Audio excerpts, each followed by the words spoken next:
தமிழகத்தில் தமிழக வெற்றி கழகம் ஆட்சி கட்டிலில் அமர்ந்து விட்டது. அதுக்கு ஒரு முக்கிய காரணியாக பார்க்கப்படுவது சென்ற ஆண்டு தமிழக வெற்றி கழகத்தின் தலைவர் விஜய் அவர்கள் சுற்றுப்பயணத்தின் போது கரூர்ல ஒரு 41 மரணங்கள் நிகழ்ந்தது. அந்த மரணத்தை வைத்து அதன் தொடர்ச்சியாக சட்டமன்ற தேர்தல் வந்தது. அது பிரச்சாரத்தின் போது மையமாக அந்த மரணங்கள் பேசப்பட்டது. அந்த அனுதாப அலைனும் ஒரு பக்கம் கூட சொல்லலாம், சில இடங்களில் தவிக வெற்றி பெற்றதற்கு. இப்போ அவர் முதல்வர் ஆயிட்டாரு ஜோசப் விஜய். இது வரைக்கும் அவர் வரல. ஆல்மோஸ்ட் இப்போ ஒரு வருடம், செப்டம்பர் வந்தா ஒரு வருஷம் ஆக போகுது. ஆனா வர 10ஆம் தேதி முதல்வர் அந்த 41 குடும்பங்களை சந்திக்க இருப்பதாகவும், ஆறுதல் தெரிவிக்க இருப்பதாகவும், கூடுதலாக அவர்களுக்கு அரசு பணி வழங்க இருப்பதாகவும் தகவல்கள் வெளியில வந்திருக்கு. இது எந்த மாதிரியான ஒரு புதிய கண்ணோட்டத்தை சமுதாயத்தில் இது பதிய போகுதுன்னு தெரியல. தன் கட்சியை சார்ந்தவர்கள் அல்லது தனக்கு ஆதரவாக வந்தவர்கள் ஒரு இயற்கை மரணத்தில் நிகழும் போது அவர்களுக்கு தன் கட்சி சார்பாக ஒரு அமௌண்ட்டை கொடுக்கறதுங்கிறது வேற. ஆனா அரசு பணியே கொடுப்பது என்பது இது எந்த விதத்தில் இது எப்படி பார்க்க போகிறது சமுதாயம் தெரியல. இந்த செய்தியை நீங்க எப்படி பாக்குறீங்க? இந்த சம்பவம் நடக்கும் பொழுதே என்னன்னா, இவர் ஃப்ளைட்ல ஏறி இங்க சென்னைக்கு வந்துட்டாரு அப்படின்னு திமுகவினர் பெரிய ஒரு விமர்சனம் வச்சாங்க. சம்பவம் நடந்த உடனே ரூல்ஸை ஃபாலோ பண்ணுங்கடான்னு சொன்னோன்னு ஒரு ட்ராமா வீடியோ திமுகவினர் போட்டாங்க. எப்படித்தான் அவங்களுக்கு அவ்வளவு வேகமாக செயல்பட்டாங்கன்னு தெரில.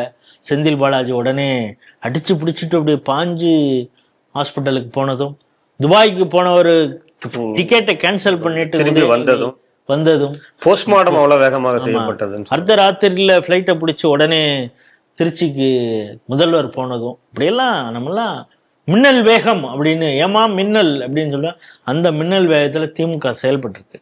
அப்படி செயல்பட்டாலும் மக்கள் மத்தியில் அவங்களுக்கு வேறு விதமான நோக்கம்தான் இருந்தது, கண்ணோட்டம் இருந்தது.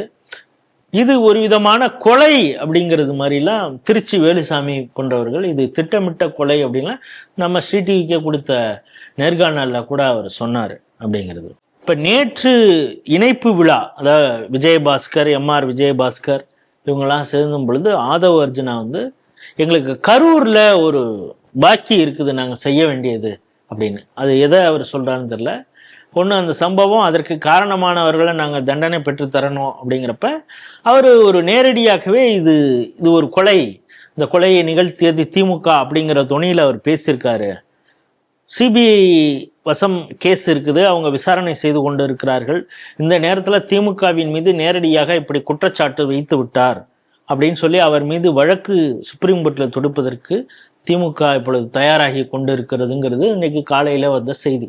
இப்போ திமுகவிற்கும் தவிகவிற்கும் வித்தியாசம் எப்படி இருக்குங்கிறத நம்ம மக்கள் புரிஞ்சுக்கணும். இதை பற்றி நம்ம பேசணும்னா செத்தது 41 உயிர் உங்களுக்கு கிண்டலா இருக்காடா அப்படின்னு கூட பார்க்குற நேயர்கள் நினைக்கலாம்.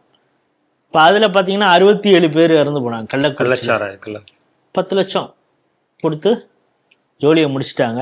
அந்த 10 லட்சம் என்ன அப்படின்னு சொன்னால், அந்த பகுதியிலிருந்து யாருமே வழக்கு தொடுக்க கூட வரல சுப்ரீம் கோர்ட். ஏன்னா அப்பொழுது இருந்த சொலிசிட்டர் ஜெனரல் இவங்களுடைய அரசு வக்கீல் என்ன பாதிட்டார்னா, இது சம்பந்தமாக பாஜகவினர் டெல்லியில் இருக்கிற ஒருத்தர் கேஸ் போட்டார், சிபிஐ விசாரணை வேண்டும்.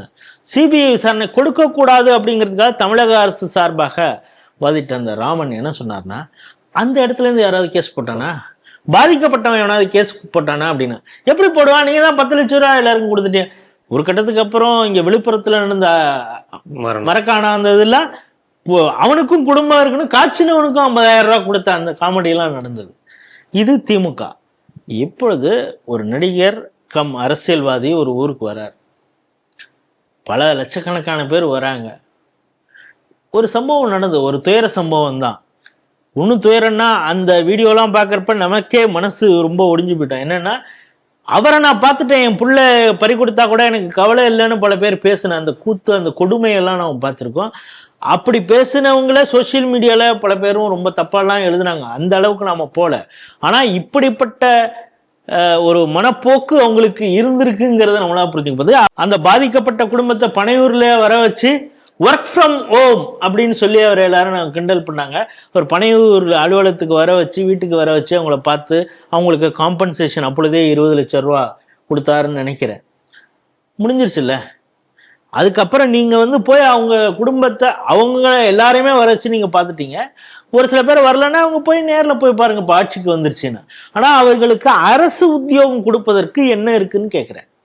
இப்ப அதிகாரம் உங்களுக்கு வந்துருச்சுன்னா நீங்க என்ன வேணாலும் செய்வீங்களா?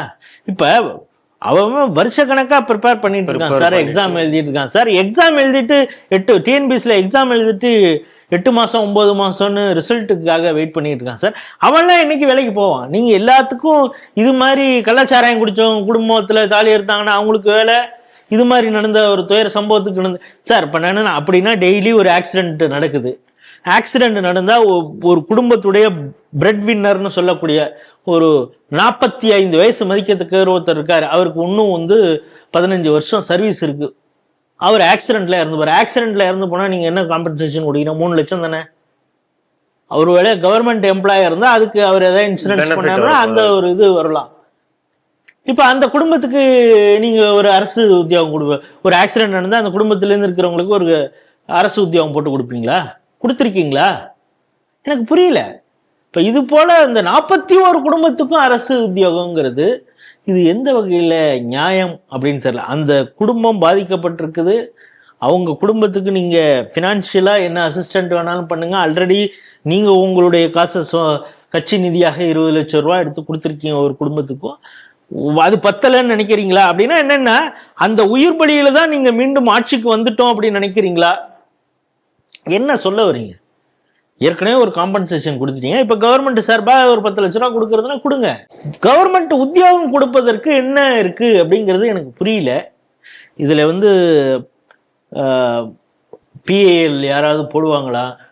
ஏன்னா இது வந்து உயிர் சம்பந்தப்பட்டது, அதனால இதுக்காகலாம் வழக்கு போட முடியுமா அப்படிங்கிறது தெரியல. ஆனா அதுக்காக அரசு அதிகாரம் இருக்கிறது அப்படிங்கிறதுக்காக என்ன வேணாலும் செய்யறதுங்கிறத ஏற்றுக்கொள்ள முடியுமான்னு தெரியல. அந்த இழந்த அந்த குடும்பத்திற்கு நம்மளது வருத்தங்களும் இரங்கல்களும்.